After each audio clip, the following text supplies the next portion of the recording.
My cousin sister and her husband were murdered brutally in front of their children. The video that has gone viral, every Israeli knows this.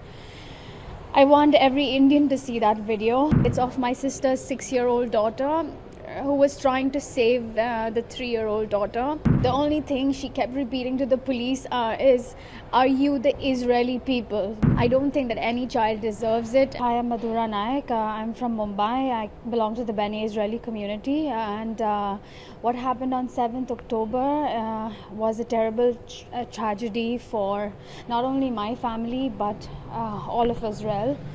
As you know, currently it's been 6 months. We still have 133 hostages left that still have the hope of life. Unfortunately for my family, it wasn't the same because my cousin sister and her husband were murdered brutally in front of their children. And the video that has gone viral, every Israeli knows this. I want every Indian to see that video. It's heartbreaking. It's of my sister's 6-year-old daughter who was trying to save the 3-year-old daughter. And the only thing she kept repeating to the police is, "Are you the Israeli people?" Because there was so much shooting going on and the kids were hiding in the back of the car. And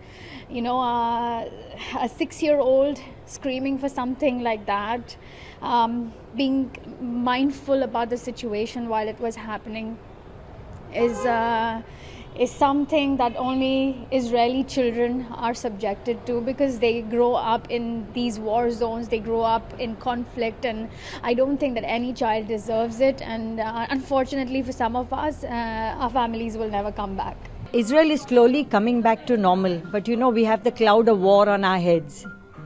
To tell you frankly that Israelis are coming out to celebrate, no, they're not coming out to celebrate.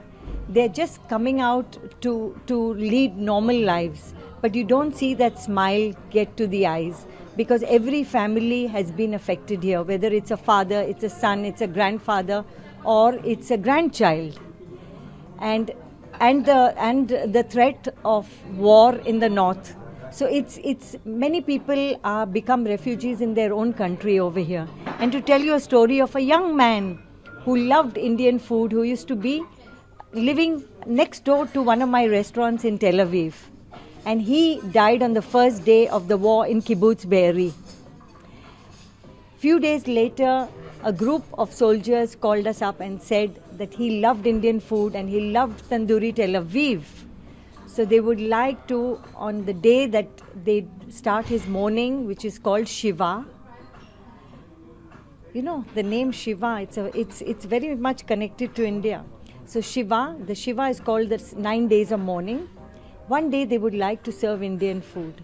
So I asked them what was the address, and they said, "We all soldiers have collected money so that he would feel nice that we serve his food today." And I said, "No, his restaurant will come to him to serve his food." So these are small things. None of us are in politics. None of us are in war. As you noticed in my restaurant just now, there were 2 Muslim families leaving the restaurant right now. So it's everybody's interconnected over here.